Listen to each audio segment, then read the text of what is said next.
Rundown of today's top stories. Wednesday, May 28th.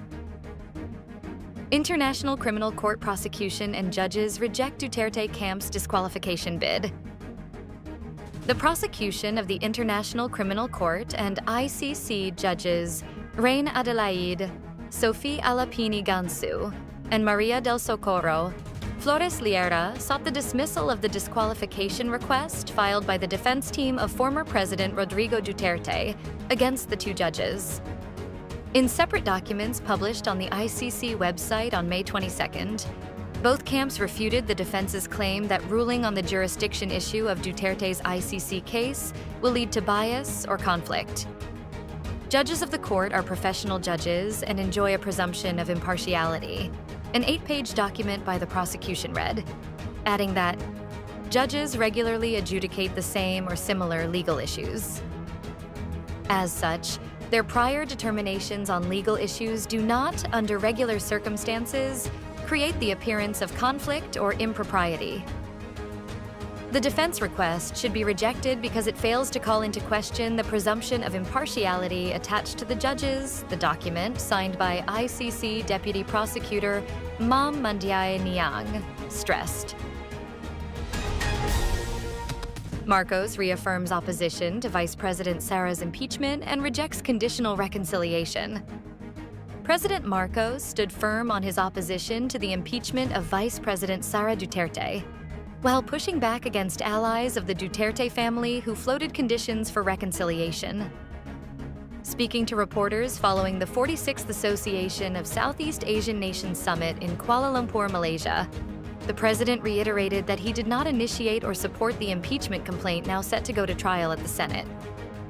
While distancing himself from the impeachment proceedings, Marcos acknowledged that both the House of Representatives and the Senate would determine how to handle the case.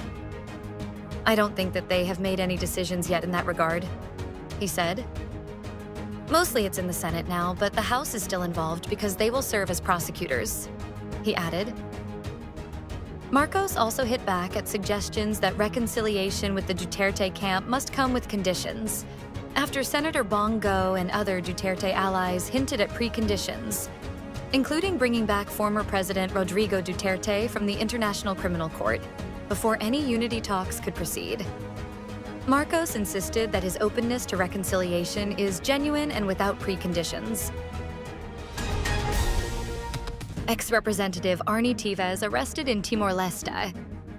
Former Negros Oriental 3rd District Congressman Arnulfo Tez Jr. has been arrested by immigration police in Timor-Leste. His lawyer, Ferdinand Topacio, confirmed on Wednesday, May 28th. Teves and Sara are now detained inside the compound of the Ministry of the Interior, where Teves has been accompanied by another counsel. Teves, who has been designated as a terrorist by the Anti-Terrorism Council, is facing multiple charges including the March 4th, 2023 shooting in Pamplona, Negros Oriental, that resulted in the deaths of Governor Raul Degamo and 9 other persons. The Manila Regional Trial Court Branch 51 issued in 2024 a warrant for his arrest in connection with the Pamplona shootings. The Department of Foreign Affairs has also canceled the passport of Teves upon the order of the RTC, which makes the former legislator an undocumented alien in Timor-Leste. Prior to the Pamplona incident, Teves left for the United States and has not returned since then. PAGASA forecasts up to 45 degrees Celsius heat index on May 28th. As temperatures remain high across various parts of the country, the Philippine Atmospheric, Geophysical, and Astronomical Services Administration warned that the heat index may reach 42 degrees Celsius to 45 degrees Celsius on Wednesday, May 28th. Butuan City, Agusan del Norte may record the highest heat index at 45 degrees Celsius. 4 other areas may experience a heat index of 44 degrees Celsius: Laoag City, Ilocos Norte, Dagupan City, Pangasinan, Apari, Cagayan, and Masbate City, Masbate. Meanwhile, 5 areas may record a heat index of 43 degrees Celsius: Batac, Ilocos Norte, Bacnotan, La Union, Pili, Camarines Sur, Catarman, Northern Samar, and Dipolog, Zamboanga del Norte. Trump administration moves to cut $100 million in federal contracts for Harvard. The Trump administration asked federal agencies Tuesday to cancel contracts with Harvard University worth about $100 million, intensifying the president's clash with the nation's oldest and wealthiest university. The government already has canceled more than $2.6 billion in federal research grants for the Ivy League school, which has pushed back on the administration's demands for changes to several of its policies. A letter sent Tuesday from the General Services Administration, which oversees contracting and real estate for the federal government, directed agencies to review contracts with the university and seek alternate arrangements. President Donald Trump has railed against Harvard, calling it a hotbed of liberalism and anti-Semitism.